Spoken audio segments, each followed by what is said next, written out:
Hello નમસ્કાર। આજે આપણે ધોરણ 2માં અંગ્રેજીમાં યુનિટ 6નો અભ્યાસ કરીશું। તો આપણું છઠ્ઠું યુનિટ છે sound of animals and birds.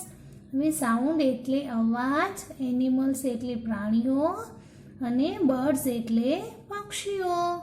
પ્રાણીઓ અને પક્ષીઓનો અવાજ। હવે આજે આપણે પ્રાણીઓ અને પક્ષીઓના અવાજ વિશે આ યુનિટમાં અભ્યાસ કરવાનો છે। તો અહીં આપણને પહેલું ચિત્ર આપ્યું છે અ ડોગ બાર્ક્સ। ડોગ એટલે કૂતરો, અહીં કૂતરાનું ચિત્ર આપ્યું છે। હવે તેનો અવાજ આપણને કીધો છે કે બાર્ક્સ। બાર્ક્સ એટલે ભસવું। તે કેમ ભસે છે? વાવ વાવ। ત્યાર પછી છે અ કેટ મ્યુઝ। કેટ એટલે બિલાડી, મ્યુઝ એટલે તેનો જે અવાજ છે તે કેવો હોય છે? મ્યાઉ મ્યાઉ। બિલાડી જે છે એ મ્યાઉ મ્યાઉ કરે છે। ત્યાર પછી છે અ કાઉ મૂઝ। મૂઝ એટલે ભાંભરવું। તે કેમ ભાંભરે છે? મૂ મૂ। ત્યાર પછી કીધું છે અ શીપ બ્લીટ। હવે શીપ એટલે ઘેટું અને બ્લીટ એટલે બે બે કરવું। ઘેટું કેમ અવાજ કરે છે? બા બા। ત્યાર પછી અ પીગ ગ્રન્ટ। હવે પીગ એટલે ડુક્કર અને ગ્રન્ટ એટલે ડરકવું। હવે ડુક્કર જે છે એ કેમ બોલે છે? કેમ અવાજ કાઢે છે? ઓઈંક ઓઈંક। ત્યાર પછી અ ડોંકી બ્રેઝ। તો ડોંકી એટલે ગધેડું ને બ્રેઝ એટલે ભૂંકવું। હવે ડોંકી જે છે તે કેવો અવાજ કરે છે? હે હો। ત્યાર પછીનો ચિત્ર છે અ ક્રો કોઝ। તો ક્રો એટલે કાગડો। હવે કાગડો કેમ અવાજ કરે છે? કો કો। કો એટલે કાકા કરવું। ત્યાર પછી છે અ કોક ક્રોઝ। હવે કોક એટલે કૂકડો અને ક્રોઝ એટલે કૂકડી કોક કરવું। તેનો અવાજ છે કોક ડુડલ ડુ। કૂકડો કેમ અવાજ કરે છે? કૂકડી કૂક। ત્યાર પછી અ ડક ક્વેક। હવે ડક એટલે બતક। તે કેવો અવાજ કરે છે? Quack quack. ત્યાર પછી અ હેન ક્લક્સ। હેન એટલે મરઘી, ક્લક એટલે મરઘીનો અવાજ। મરઘી કેવો અવાજ કરે છે? ક્લક ક્લક। ત્યાર પછી અ ડવ કૂઝ। ડવ એટલે કબૂતર, કૂ એટલે તેનો અવાજ જે છે તેને ગુજરાતીમાં કહે છે ઘૂ ઘૂ કરવું। ત્યાર પછી અ લાયન રોર। હવે લાયન એટલે સિંહ, તેનો અવાજ છે તેને અંગ્રેજીમાં રોર કહે છે ને ગુજરાતીમાં ગર્જના કરવી। ત્યાર પછી અ હોર્સ નેઝ। હવે હોર્સ એટલે ઘોડો અને તેનો અવાજ કેવો છે? નેઝ। અંગ્રેજીમાં નેઝ કહે છે અને ગુજરાતીમાં હળહળવું। ત્યાર પછી એન એલિફન્ટ ટ્રમ્પેટ। હવે એલિફન્ટ એટલે હાથી અને તેનો અવાજ કેવો છે? ટ્રમ્પેટ। એને અંગ્રેજીમાં ટ્રમ્પેટ કહે છે અને ગુજરાતીમાં ટ્રમ્પેટ એટલે હાથીનો અવાજ। ત્યાર પછી અ ગોટ બ્લીટ। હવે ગોટ એટલે બકરી, બ્લીટ એટલે બે બે કરવું। બકરી જે છે એ બે બે કરે છે। હવે અહીં આપણે આ યુનિટમાં પ્રાણીઓ અને પક્ષીઓના અવાજ વિશે અભ્યાસ કર્યો। તેને અંગ્રેજીમાં શું કહેવાય અને ગુજરાતીમાં શું કહેવાય તેના વિશે અહીં આપણે શીખ્યા। ત્યાર પછી છે ફન ટાઈમ। હવે અહીં આપણને સૂચના આપી છે તે વાંચીએ। બોક્સમાં આપેલા શબ્દોનો ઉપયોગ કરીને પ્રાણીઓ પક્ષીઓના નામ લખો અને તેમના અવાજના શબ્દો સાથે જોડો. અહીં આપણને પહેલો શબ્દ આપ્યો છે ડવ. ડવ એટલે કબૂતર. ત્યાર પછી એલિફન્ટ. એલિફન્ટ એટલે હાથી. ત્યાર પછી હોર્સ. હોર્સ એટલે ઘોડો. ત્યાર પછી લાયન. લાયન એટલે સિંહ. ત્યાર પછી ગોટ. ગોટ એટલે બકરી. ત્યાર પછી કોક. કોક એટલે કૂકડો. ત્યાર પછી કાઉ. કાઉ એટલે ગાય.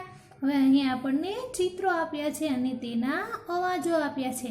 હવે તેના અવાજો સાથે આપણે જોડવાના છે અને ખાલી જગ્યા જે આપી છે તેમાં ચિત્રોની નીચે તેનું જે અંગ્રેજીમાં સ્પેલિંગ છે, અંગ્રેજીમાં તેનું જે નામ છે તે આપણે લખવાનું છે.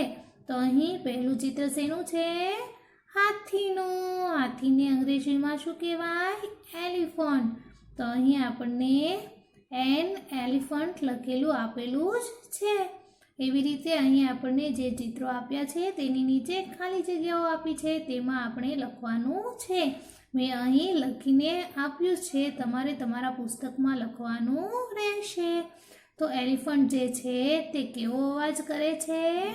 ટ્રમ્પેટ. મેં અહીં જોડીને પણ આપ્યું છે જે તમારે તમારા પુસ્તકમાં જોડવાનું છે. હાથી કેવો અવાજ કરે? ટ્રમ્પેટ્સ. ત્યાર પછીનું ચિત્ર છે હોર્સનું. હોર્સ એટલે ઘોડો. હવે ઘોડો જે છે એ કેવો અવાજ કરે છે? નેસ. તો તેને તેની સાથે જોડવાનું. ત્યાર પછીનું ચિત્ર છે સિંહનું. સિંહને શું કહેવાય? લાયન. લાયન કેવો અવાજ કરે? રોઅર્સ. તો તેને તેની સાથે જોડવાનું. ત્યાર પછીનું ચિત્ર છે કબૂતરનું. તો કબૂતરને અંગ્રેજીમાં શું લખશું? ડવ. તે કેવો અવાજ કરે? કૂસ કૂસ. બરોબર. ત્યાર પછીનું ચિત્ર છે ગાયનું. તો ગાયની નીચે અહીં આપણને ખાલી જગ્યા આપી છે.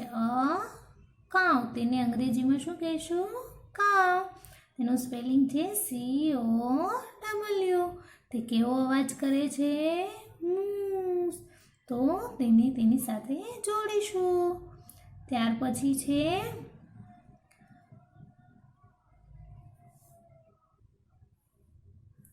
કૂકડાનું ચિત્ર. તો તેની નીચે ખાલી જગ્યા આપી છે તેમાં શું લખશું? COCK.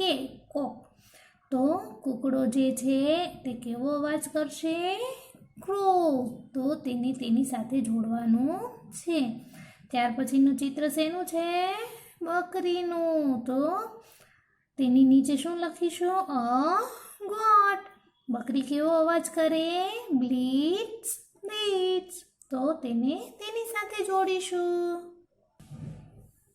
ત્યાર પછી આપણને કીધું છે કે બોક્સમાં આપેલા શબ્દોનો ઉપયોગ કરીને પ્રાણીઓ અને પક્ષીઓના નામ લખો અને તેમના અવાજના શબ્દો સાથે જોડો. હવે અહીં આપણને બોક્સ આપ્યું છે તેમાં પ્રાણીઓ અને પક્ષીઓના નામ આપ્યા છે જે આપણે વાંચીએ.